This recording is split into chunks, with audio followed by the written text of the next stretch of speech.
Maximum মানুষ এক একটা স্তর থাকে প্রত্যেকটা মানুষের। শিশু হয় ইনস্টিংচুয়াল, প্রবৃত্তিগত, খিদে পেলে খাবে, ঘুম পেলে ঘুমাবে। তারপর আসে মানুষের ইমোশন, মনোময় কোষ, অন্নময় কোষ, তারপর মনোময় কোষ। মনোময় কোষে কি হচ্ছে? মনোময় কোষে সে ইমোশন আসছে, তার আবেগ, সুখ দুঃখ, বাবা মাকে চিনতে শিখছি, এটা আমার আপন, এটা আমার পর, সব ইমোশন। ঠিক আছে? বেশিরভাগ মানুষ এই ইমোশনাল ক্যারেক্টারেতেই জীবন কাটিয়ে দেয়, বেশিরভাগ মানুষ থ্রু ওভার দ্য ওয়ার্ল্ড। তারপর আসে বুদ্ধি, যারা লেখাপড়া করছে, ভাবনা চিন্তা করছে। বুদ্ধির একটা জায়গা দেখবে, তুমি তোমার মায়ের কাছে যে মনটা নিয়ে থাকো, তুমি তোমার পড়ার সময় ওই মনটা নিয়ে থাকো না, তুমি খাবার সময় বন্ধুদের সাথে ওই মনটা নিয়ে থাকো না। না, একটা মেসেজ ছেলে খাচ্ছে, ও অন্নময় কোষে আছে। ঠিক আছে? 5 এলিমেন্টস, পঞ্চতত্ত্ব আর এই পঞ্চকোষ। ঠিক আছে? তো যাই হোক, এরপর ইমোশন, প্রেমের জায়গা, ভালো লাগার জায়গা, নস্টালজিক হওয়ার জায়গা, আচ্ছা মেমোরির জায়গা, এসব ইমোশনের জায়গা। ঠিক আছে? একটা বিরাট লার্জ স্কেল অফ আস, এরা কিন্তু ইমোশনাল। আমরা সবাই ইমোশনটা বুঝি, দ্যাট ইজ, এটাকে আমরা বেশিরভাগ ক্ষেত্রে কিন্তু মাইন্ড বলি। ঠিক আছে? শরীরের খিদে পাবাকে মাইন্ড বলি না আমরা, দো এর জন্য মন লাগে, কিন্তু এটা ফাংশনাল পোর্শন। ঠিক আছে? এরপরে ওর ইন্টেলেকচুয়াল, বুদ্ধি, মানুষ ভাবতে শুরু করে পড়াশোনার সময়। যতক্ষণ না এই বিজ্ঞানময় কোষ স্যাটিসফাইড হচ্ছে, বিজ্ঞানময় কোষ হলো তোমার সর্বোচ্চ, একটা মানুষের সর্বোচ্চ, মানুষের এই তিনটের মধ্যে ফ্যাকাল্টি। যে বিজ্ঞানময় কোষে যখন সে রিচ করলো, তখন সে ভাবতে শুরু করলো। কে ভাবছে? সেই একই মাইন্ড, মন। এইবারে সে লজিক্যাল হয়েছে। ঠিক আছে? এই লজিক্যালটাও সত্য নয়, কিন্তু অ্যাটলিস্ট একজন মানুষ বিজ্ঞানময় কোষে অবধি না পৌঁছে যায়, হ্যাঁ, অন্নময় প্রাণময় সবকিছুকে ওভারটেক করে, ততক্ষণ পর্যন্ত আধ্যাত্মিক জার্নি শুরু হয় না। কিন্তু বেশিরভাগ মানুষই আধ্যাত্মিক জার্নি, বেশিরভাগ মানুষ পৃথিবীতে ইমোশন থেকে বা মনোময় কোষ থেকে শুরু করে দেয়। তখন কি আধ্যাত্ম তাদের কাছে পছন্দ আর অপছন্দের বিষয়। বেশিরভাগ মানুষ যাদেরকে দেখবে যে যারা আজকে সংসারে এঙ্গেজ হয়ে যাচ্ছে, কালকে ধ্যানে এঙ্গেজ হয়ে যাচ্ছে, পরশুদিনকে কোনো একটা সম্পর্ক নিয়ে মাথা খারাপ করে ফেলছে, এটা বেশিরভাগ মানুষের জীবন। তারপরে টাকা করে চিন্তা করছে যে কি হবে, এটসেট্রা এটসেট্রা, এইসব ইমোশনাল নেচার। তো অধ্যাত্ম তাদের কাছে ইমোশন। সেই জন্য যখন তাদের ভালো লাগে তারা সৎসঙ্গ করে। যখন তাদের emotion or attention it goes to somewhere else, যে না না না না আমার হাতে টাকাটা কমে গেছে, তার অধ্যাত্ম সীমিত হয়ে যাবে। কারণ সে বিজ্ঞানময় কোষের যে তার বুদ্ধি, তার পুরো যে লাইফের ফোর্স, সে বুদ্ধিকে অতিক্রম করে সে কিছু বুঝে যায়নি যে হু অ্যাম আই, আমি কি, আমার স্বভাব। অধ্যাত্ম অল অ্যাবাউট দ্যাট। আমার স্বভাব, এটা না জানলে বা এর সাথে না থাকলে কখনোই কোনো পার্মানেন্ট সলিউশন সম্ভব নয়। এটা যতক্ষণ ব্যক্তি বৌদ্ধিকভাবে, যেটাকে সোকল ইন্টেলেকচুয়াল আন্ডারস্ট্যান্ডিং, এত অব্দি যায়, এরপরে ইন্টেলেক্ট আর যায় না। এটা নিশ্চিত না হয়ে যাচ্ছে। বুদ্ধি নিশ্চয় আত্মিকা, বুদ্ধি নিশ্চয় করে। যতক্ষণ এটা নিশ্চিত হয়ে যাচ্ছে ততক্ষণ পর্যন্ত কারোর অধ্যাত্মের স্থিতি হয় না। তার কাছে ঠাকুর দেবতা, ধম্মকম্ম, তার রিলেশন, তার কাজকর্ম সবকিছু ভালো লাগার উপরে ডিপেন্ডেন্ট থাকে। যতক্ষণ ভালো লাগছে, এই ব্যক্তি বলবে যে আমি 1 লাখ টাকা আর্ন করছি, আমার ভালো লাগছে। কিছুদিন পরে আমার 1 লাখ টাকা আর্ন করছি, আমার কিন্তু ভালো লাগছে না। কারণ তার আর্নিংটাকে সে বুদ্ধিতে নিয়ে গিয়ে বোঝেনি ভালো করে যে আর্নিংটা আমার বেসিক, এটাকে ঠিক রেখে করতে হবে। ইমোশনালি চুজ করেছে, তারপর তার ভালো লাগছে না। ঠিক আছে? এইবারে সে কি বলছে, এই যে টাকা, এটা আমার, টাকার তো আমার প্রয়োজন আছে। ঠিক আছে? এই প্রয়োজনটা সে ইমোশনে করেছে, সেই জন্য তার এর কন্টেম্পোরারি বিপরীত তৈরি হয়ে গেছে, ভালো না লাগা তৈরি হয়ে গেছে। যদি এটা বুদ্ধিতে গিয়ে বুঝতো ইট ইজ দ্য প্রাইমারি নিড, ঠিক আছে, তাহলে কিন্তু সে তার জবের সাথে অনেক বেশি কমফোর্টেবল থাকতো, কাজের সাথে। কিন্তু এটা তো ইমোশনাল চয়েস। ঠিক আছে? ইন্টেলেকচুয়াল চয়েস ইমোশনের থেকে অনেক সশক্ত। ফিজিক্যাল চয়েস, যারা ফিজিক্যাল লেভেলে আছে, তারা যতক্ষণ ফিজিক্যাল লেভেলে আছে ততক্ষণ পর্যন্ত মানসিক স্তরে উঠতে পারবে না। কারণ all attention, the food it is grabbing, urge for food, খাওয়ার ইচ্ছা, ভোগের ইচ্ছা, তারা কিন্তু একদমই তুমি দেখবে না যে শিল্পপতিরা প্রচন্ড পরিমাণে ইমোশনাল, দেখবে না তুমি, কিন্তু মানে যারা প্রতিষ্ঠিত, হ্যাঁ, ইকোনমিক্সে আছে, তারা কিন্তু লজিক্যাল, তাদের রিলেশনও দেখবে ছাপ পড়ে, ওরা কিন্তু খুব একটা ইমোশনাল নয়। ডাক্তারকে দেখবে বা এরা যারা আছে প্রফেশনাল ফিল্ডে, তারা কিন্তু লজিক্যাল ব্রেনটাকে সারাক্ষণ অ্যাক্টিভেট করে রাখছে, এরপরে কি হতে পারে, ওর পরে কি হতে পারে। কিন্তু তারাও ইমোশন কাজ করবে, কারণ তার সাথে তার ছেলের সাথে বা মেয়ের সাথে বাবার সম্পর্ক ইমোশনাল সম্পর্ক, ইন্টেলেকচুয়াল সম্পর্ক নয়, ফিজিক্যাল থেকে মেন্টাল, ঠিক আছে। ফলে সে যখন নিজের ছেলের অপারেশন করতে হবে, তার হাতটা কাঁপতে শুরু করবে, কিন্তু নর্মালি তার লজিক্যাল ব্রেন কাজ করে, তার মানে বিজ্ঞানময় কোষ কাজ করে। তো এই কারণেই, ঠিক আছে, আমরা মনে করি যে একজন ব্যক্তি আধ্যাত্মিক জীবনে এসে গেছে মানে সে কিছু বুঝতেই চায়, নট নেসেসারি। আমি বহু লোককে আমার সামনে দেখেছি যারা কিন্তু শুধুমাত্র ভালো লাগে বলে এসেছে, মহারাজ আপনাকে ভালো লাগে, ঠিক আছে না, এটাই তো সুন্দর জিনিস, এই জন্য জীবনটা সুন্দর হতে পারে। কিন্তু আমি বারবার বলি, যখন বলি জিজ্ঞাসা করো, I am provoking two raise your intellectual faculty. এটা কিন্তু মানে বুদ্ধি নয় যে 5 টাকা হলে আমি 20 টাকা ইনভেস্ট করব, তারপরে গিয়ে কত টাকা পাবো, এইরকম বুদ্ধি নয়। আমি জন্য বলি ইউর লজিক মাস্ট ফেল। এই অন্নময়, মনোময়, প্রাণময় কোষকে তোমার বিজ্ঞানময় কোষ অতিক্রম করে যেতে হবে এবং পরিষ্কার স্বচ্ছভাবে অতিক্রম করে যাবে। তুমি চারিদিক থেকে দেখে বুঝেছো যে না, এখানে অ্যান্সার নেই, এইবার তোমার জিজ্ঞাসা, ওটা ট্রু জিজ্ঞাসা, যেটাকে জীবন জিজ্ঞাসা বলে। নাহলে এই জিজ্ঞাসা, এটা কি, ওটা কি, আমি কেউ হতে পারে, এটা কি, সেটা কি, but it is not connected with the urge of life. বুঝে যাচ্ছে তো? আমরা যাদেরকে নিয়ে ডিল করছি, সে সমাজেই হোক, পরিবারেই হোক, আশ্রমেই হোক, বেশিরভাগ মানুষ কিন্তু ইমোশন থেকে, ইমোশন সবসময় পছন্দ অপছন্দে চলে। বেশিরভাগ মানুষের দেখবি ইমোশনাল নেচার, বিশেষ করে তো বাঙালিদের অবশ্যই। তার থেকে বড় ব্যাপার এই যে আমরা আলোচনাটা করছি, এটা আমরা মূল ধরেই নিচ্ছি আলোচনার ব্যাকগ্রাউন্ডে, যে আমাদের এদিকে নিয়ে ডিল করতেই হবে এবং চিরকাল করতে হবে। না, when you know the truth, it will set you free. তুমি যখন জানো, এই ধরেই নেওয়া সত্য দেখার সাথে যায় না, ধরে নেওয়া যায় না ওখানে। তুমি যদি ট্রুথটা দেখে নাও, তোমার পুরো energy, it is searching the compatible and comfortable way. A search করছে না, কে সার্চ করছে? Life essence. তুমি যখন ধরে নেওয়া পার্সনের হয়, হেল্পলেস ফিল হবে। এই জন্য বেশিরভাগ ব্যক্তি, আমাকে তো টাকা রোজগার করতেই হবে, হেল্পলেস, আমাকে তো সম্পর্কতে থাকতে হবে, হেল্পলেস, ঠিক আছে। কিন্তু স্পিরিচুয়াল ব্যক্তি কখনো এই কথা হেল্পলেস ফিল করে না, আমাকে তো আইএমে থাকতেই হবে, আই এম হেল্পলেস, এটা না। কিন্তু when you know the truth, যে এইটা আবেগ, ফিলিংসের এরিয়া, এটা শরীরের চাহিদার এরিয়া, এটা বুদ্ধির চাহিদার এরিয়া, আর এটা আমার স্বয়ের area, when you know that, only that, ভালো করে বুদ্ধি দিয়ে বুঝছো, it will set you free। তখন লাইফ এসেন্স কিন্তু এর থেকে গ্রেটার ওয়ে খুঁজতে শুরু করে দেয়। আমি সেই জন্য তোমাদের প্রত্যেকেই বলি, find that way, be loyal with that realm, যে আই নো ইট। বেশিরভাগ মানুষ ইন্টেলেকচুয়াল ফিল্ডের সমস্যা কি হয়ে যায় না তো, তারা বলতে চায় আই হ্যাভ ইট। দুটোর মধ্যে অনেক ভেদ আছে, আমি জানি আর আমি বুঝে গেছি, আমার কাছে আন্ডারস্ট্যান্ডিংটা আছে, অনেক আলাদা, অনেক আলাদা। তো যখন just there is clear cut seeing যে এই ইমোশনাল মানুষ দিয়ে চারিদিক ভর্তি, again, who knows it? Not the person, that life essence. সে জানে। যেহেতু এই জানার জন্ম দিয়েছে, তার মানে কি, এই লাইফ এসেন্স, একে পরমাত্মা বলো, আত্মা বলো, যা ইচ্ছা বলো, ওই ওয়ে খুঁজছে ইন দ্যাট প্লে, এই খেলার মধ্যে ওই ওয়ে খুঁজছে যে কি করে এর থেকে বেরিয়ে আসবো। নাহলে ও জানবে কেন? জানার দরকার কি আছে? তুমি একটা তুলসী পাতা আর একটা কচু পাতা, এটা জানার কি দরকার আছে?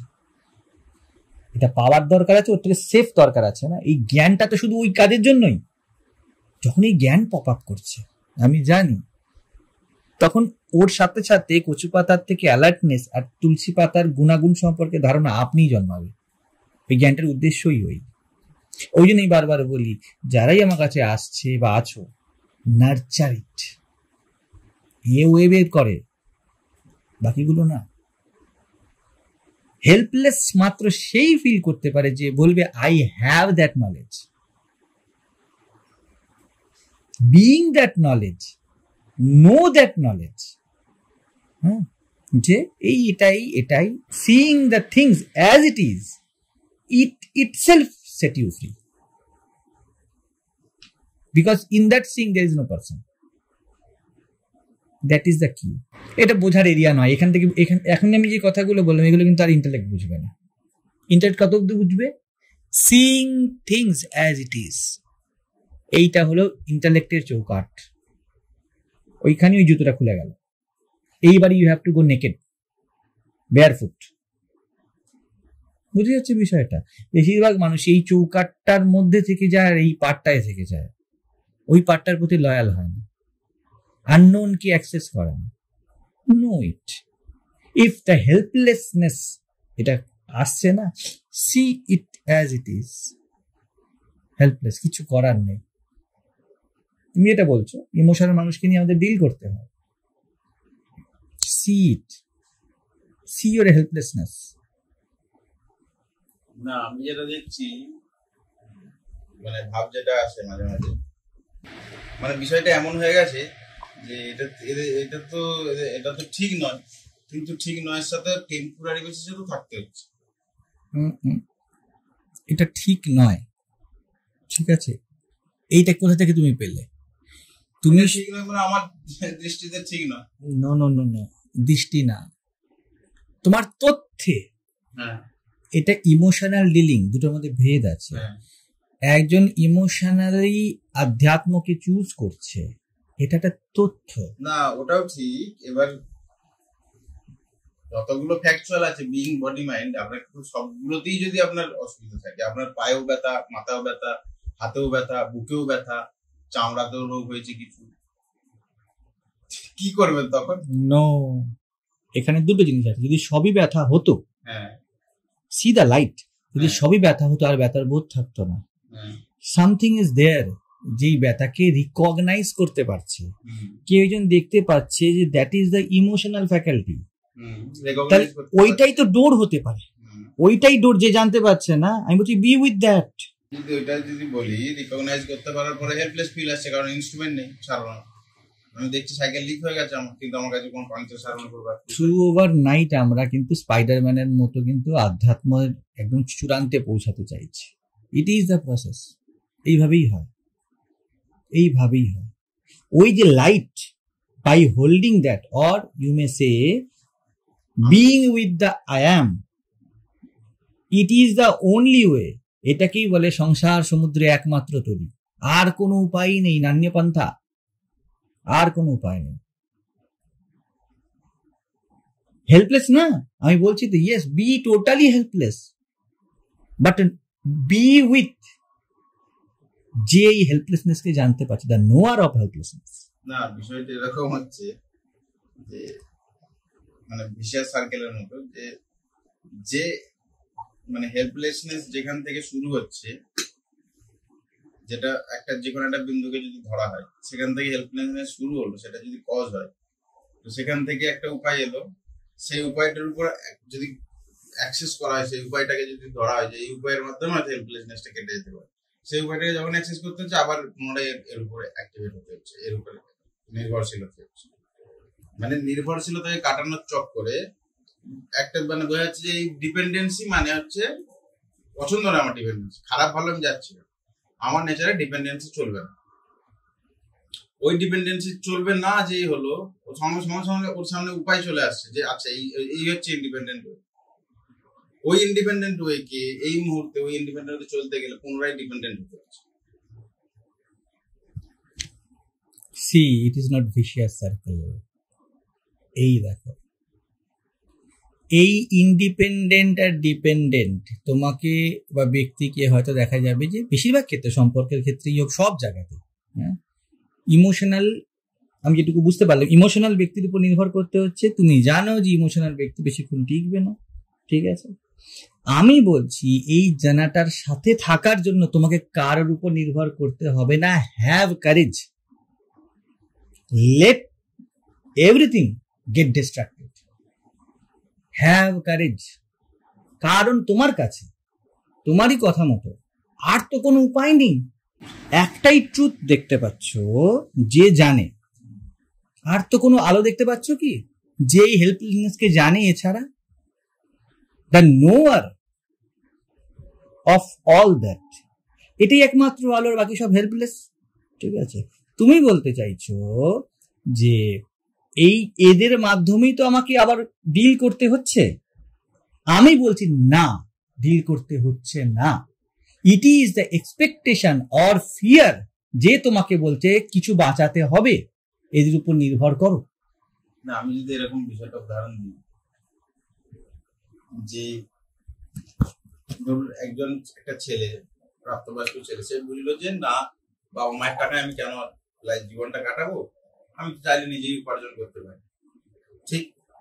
এবার সে যে নিজের অর্থ উপার্জনের দিকে যাচ্ছে, এটা বোঝার পরে, ঠিক আছে, এটা বোঝার পরে যখনই অর্থ উপার্জনের দিকে যাচ্ছে, তখনই দেখছে না, বাবার থেকে তো মূলধনটা নিতেই হবে, না আমি কাজটাই শুরু করতে পারবো না। বুঝতে পেরেছি? তো আবার ডিপেন্ড হয়ে গেল। না না না, এই জায়গাটাতেই ডিসক্রিমিনেট ফ্যাকাল্টি, এই জায়গাতেই বুদ্ধিমত্তা, এই জায়গাতেই সারেন্ডার টু আননোন, এই জায়গাতেই সাহস, সব একসাথে দাঁড়িয়ে আছে। এক, to be independent, to be independent. আমি এই উদাহরণেই যাচ্ছি, আমার বাবার কাছ থেকে টাকা নিতে হচ্ছে, ঠিক আছে। আমি এখানে যেই থাকি, আমি আগে নিজের মনের সাথে বলবো, মন, তোকে ইন্ডিপেন্ডেন্ট হতে হবে। দেয়ার আর টু ওয়েজ। সোজা রাস্তায় বেরিয়ে যা, চায়ের দোকানে কাজ করতে শুরু কর, হ্যাভ কারেজ, ঠিক আছে, যদি বাবার কাছ থেকে টাকা নিতে না চাই। আর দ্বিতীয়, মন, বাবার কাছ থেকে তুই টাকা নিচ্ছিস, ঠিক আছে, have a clear cut understanding, একটা কপি মেনটেন কর, যাতে বাবার কাছ থেকে কি নিচ্ছি লেখা থাকবে, এটা সুদ সমেত তুই পাঠিয়ে দিবি অন্য ওয়েতে, বাবাকে অপমান করে নয়, অন্য ওয়েতে বাবাকে রিপে করে দিবি। In that seeing, in that clear cut understanding, না, আমাদের একটু ধৈর্য ধরতে হবে, যে বাবার কাছ থেকে টাকা নিচ্ছি, কিন্তু যখন আমি জানি টাকাটা আমার অধিকার নেই, আমি নিচ্ছি না, এই জানার প্রতি, এই জানা, এই জ্ঞান, এই বোধের প্রতি লয়াল থাকলে এর থেকে বেরোনো হয়ে যাবে। সমস্যা হয়ে যায় কেন, এটা লম্বা চলে, আমরা ওই বোধের প্রতি লয়াল থাকি না, আমরা ওয়ের প্রতি লয়াল হয়ে যাই। আমি মানে এই ছেলেটা নিজের মাথায় বার বলতে থাকবে, আমি বাবার থেকে টাকা নিয়েছি, আমি বাবার থেকে টাকা নিয়েছি। হ্যাভ ক্ল্যারিটি, বি ক্লিয়ার, বাবার থেকে টাকা নিইনি, বাবার থেকে ধার নিয়েছি। ও ভুলে গেছে কোনো একটা জায়গাতে যে ও ধার নিয়েছিল, এই আন্ডারস্ট্যান্ডিং থেকে শুরু করেছিল। ও নিজেকে কি বলছে কাজ করতে সময়, ধর সাপোজ ও একটা বিজনেস দিয়েছে, ও বলছে যে আমি বাবার থেকে টাকা নিয়েছি, বিজনেস দিয়েছি। সাপোজ চায়ের দোকানই দিয়েছে, তো চায়ের দোকানই দিয়েছি, তো চায়ের দোকান দিয়েছি, ও বারবার ভুলে যাচ্ছে যে আমি চায়ের দোকানটা বাবার থেকে নিয়ে দিয়েছি। ও বারবার নিজেকে বলছে কি আমি বাবার থেকে টাকা নিয়েছি, আর ওর চায়ের ছাঁকনিটা কাঁপছে, ও পুরো এনার্জিটা দিতে পারছে না। আমি বলছি আমি বাবার থেকে ধার নিয়েছি, আমি ধারের দিকে দেখবো না। আই হ্যাভ পোটেনশিয়াল, যে আমি এই চা বিক্রি করেই হোক বা একটা সফটওয়্যার ইঞ্জিনিয়ার হয়েই হোক, আমি এটা রিপে করে দেবো। এবং এই রিপে করা, এই রিপে করা বাবার প্রতি আমার সম্মান, নিজের প্রতি আমার সম্মান, না। আমি যখন থেকে ট্রুথ বুঝতে পেরেছি, আমি তখন থেকে নির্ভর থাকিনি। হ্যাঁ, আমি একটা ক্লাচ নিয়েছি, এবং যে আমাকে এই ক্লাচটা দিয়েছিল, হাঁটতে হবে আমাকে নিজের পায়ে, যে আমাকে এই ক্লাচটা দিয়েছিল, সেই ক্লাচের দাম এবং তার সাথে সে যে আমাকে অসময়ে সহায়তা করেছিল, এই জন্য কৃতজ্ঞতা দুটোই আমি তাকে ফিরিয়ে দেব, কারণ এটা নিজের প্রতি সম্মান আমার। বুঝে যাচ্ছে? কিন্তু where my all energy or focus should go, এখন যেটা করছি তার উপরে, অথবা বলতে পারো উইজডম। আর কারেজ রাখো এর উপরে, কারণ এই উইজডমই টাকা আনে, এই উইজডমই তোমার জন্য সব নিয়ে আসে ব্যক্তির জন্য। তো B with the knowledge I am. বুঝে যাচ্ছে? তা দুটো স্ট্যান্ড পয়েন্ট হতে পারে, এক রাস্তায় বেরিয়ে যাবো, ঠিক আছে, এই সিচুয়েশনের মধ্যে থাকবোই না, দেখা যাক জীবন কি করে, এটা সন্ন্যাসের জীবন। আর দ্বিতীয় যদি এর মধ্যে থাকো যে আমি এর থেকে সহায়তা নিচ্ছি, এটা ব্রহ্মচারীর জীবন। ওয়ান টাইপ অফ, যে গুরুর সহায়তা নিচ্ছি, কিন্তু আমি গুরুকে নির্ভর থাকতে সহায়তা নিচ্ছি না, আমি গুরুকে আমার প্রেম, আমার শ্রদ্ধা, আমার প্রণাম এই দিয়ে আমি যে উনি যে আমাকে অমূল্য সম্পদ দিচ্ছে সেটা আমি ফিরিয়ে দেবো। ঠিক তেমনই প্রত্যেকে তোমাকে কিছু অমূল্য দিচ্ছে, ঠিক আছে, তুমি জানো যে এটা তোমাকে হেল্প করবে না, তোমার থাকতে হবে নিজের কাছেই, নিজের সাথেই, ইউজ ইট অ্যান্ড রিপে ইট। আর যদি যেটা বলছো, যেটা ফিয়ার অফ আননোন, যে কি করবো, যে হেল্পলেসনেস, আমি বলবো have patience, do your work, do your job. এক হাতে জ্ঞানের, এক হাতে কর্মের। জ্ঞান কি? I am that. আমি যেটা বারবার বলি, এই প্রজ্ঞার সাথে থাকো, ঠিক আছে, এইবারে করো কাজ, ভয় পেও না তোমার কত টাকার ধার, চলে যাবে সব। কারণ জ্ঞানই অর্থ এনেছে, কর্ম এনেছে, জ্ঞান ছাড়া কোনো কর্ম নেই। বুঝে যাচ্ছে?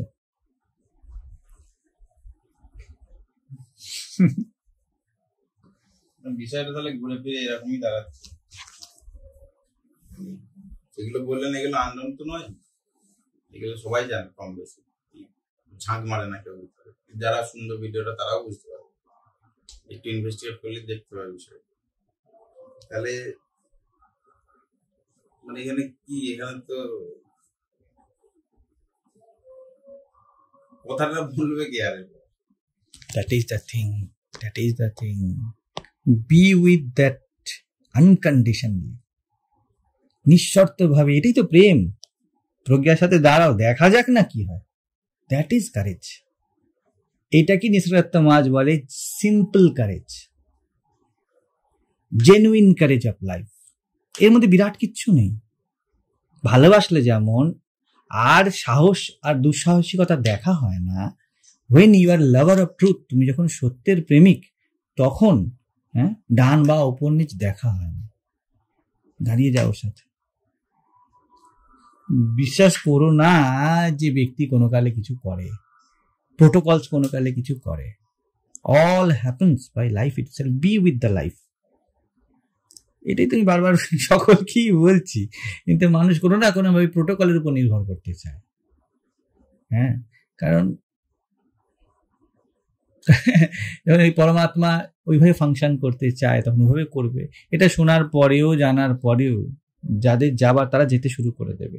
হতে পারে তুমি আজকে ধরো 2025 এটা রিলিজ হলো, এটা হয়তো তুমি আজকে শুনলে বা কেউ একজন আজকে শুনলো, যেতে পারলো না। যেদিনকে জীবন চাইবে 2032 গিয়ে আবার শুনলো, মেড ওয়ার্ক, এখন রেডি, কারোর কোনো হাত নেই। যদি ভিতরে এটা শোনার পরে যে কারেজ আসছে যে না, আমি যেটা আছে তার সাথে চলবো, নিজের সাথে ক্ল্যারিটি রাখবো, যদি এটা ঘটে যায় তোমার মধ্যে, শুধু একটাই জিনিস করার আছে, নেক্সট ফার্দার আমার suggestion, B with that, B with that, দেখা যাবে কি হবে। মরতে তো একদিন হবেই ভাই, মনে আছে তো সেই ছোটবেলার পড়া শ্রীকান্ত আর ইন্দ্রজিৎ, মরতে তো একদিন হবেই ভাই, দ্যাটস দ্য কারেজ।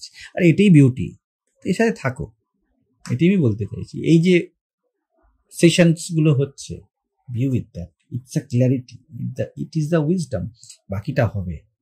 এর থেকে প্রেম জেনারেট হবে, যেটা করবে। প্রেম মানে লোককে আলিঙ্গন করা নয়, প্রেম মানে intelligence also, what to do, what not to do. আর যেইটুকু দেখবি যে ডিস্ট্রাকশন মোড, ডোন্ট এক্সপেক্ট আর কিছু হয়ে যাবে। ভালোবেসে যাও, এক্সপেক্ট করো না কি বাঁচবে কি না বাঁচবে। ডু ইউর ওয়ার্ক, তুমি তোমার কাজ করো, ঠিক আছে। এটাই, এটা তথ্য যে মানুষ পছন্দ অপছন্দে চলে, অস্তিত্ব এইভাবে নির্মাণ করে, এটা তথ্য। শুড আর শুড নটে যেও না, এই দেখাতে এইখানে দাঁড়িয়ে থাকে পুরো হাদ আনহাদ কে বীচ, তথ্য। আমি তথ্য নই। একটা ঠিক আছে, দেন ঠিক আছে, নাও ডিল। হেল্পলেসনেস পাবে, কান্না আসছে, কেঁদে না, কিন্তু একে ছেড়ো না, একে ছেড়ো না, বাকিটা সেটেল হবে। কারণ পিকচার ইজ অলরেডি ডান, হুম, এটা টাইমে শুধু আনফোল্ড করবে। এর ফলাফলে তোমার ডিস্ট্রাকশন হবে না কনস্ট্রাকশন হবে, ইটস অলরেডি ডান, তাই না? মন সময়ে হাঁটছে। আমরা কথা বলছি রাইট নাও, তুমি তোমার পূর্বাশ্রমের কথা বলো রাইট নাও, ঠিক আছে? তুমি ভবিষ্যতে পরিকল্পনা করো রাইট নাও। তুমি বর্তমানেই আছো, কোনো উপায় নেই। আমাদের মনে হয় যে আমরা ভবিষ্যতে যাব, অতীতে ছিলাম। You are always in now. কখনো অতীতের কল্পনা করছো, কখনো ভবিষ্যতের কল্পনা করছো। Be with that. বাকি সব হয়ে আছে। এই আশ্রম আছে, কারো বাড়ি আছে, কারো ফ্ল্যাট আছে, কারো রিলেশনস আছে, কারো চাকরি আছে, এগুলো থাকবে কি যাবে? বিশ্বাস করো, এটা অলরেডি হয়েই আছে। তোমার শরীর মনে তুমি শুধু এই ছবি, বিরাট ছবিটাকে হাঁটতে হাঁটতে দেখছো, মনে করছো যেন ছবিটা তৈরি হচ্ছে। এই ছবিটা হয়ে আছে, এই ছবিটা হয়েই আছে। সেই জন্যই কৃষ্ণ বলে, অর্জুন ফলের কথা ভাবিস না, কর্মণ্যেবাধিকার আসতে। তুমি যখন দেখছো ভালো করে দেখো। শুড আর শুড নট হলো অতীত আর ভবিষ্যৎ। এই জন্ম দিচ্ছে, ওর মধ্যে যেও না, ঠিক আছে? ভগবান তোমাকে এটা দিয়েছে, ভগবান তোমাকে এটা দেয়নি, এইটাই মধ্যে তথ্য। এর মধ্যে আমি কি বেস্ট করতে পারি, বি উইথ দ্যাট। এক্সপেকটেশন যখন চলে আসবে না, যে এরম করলে ভালো হতো, ওরম করলে ভালো হতো, যতটা ভালো পারছো করো, এর বেশি আর কিছু করার নেই। যতটা ভালো পারছো তোমার দিক থেকে, যেটা সুন্দর সহজ করো, দ্যাটস দ্য সূত্র।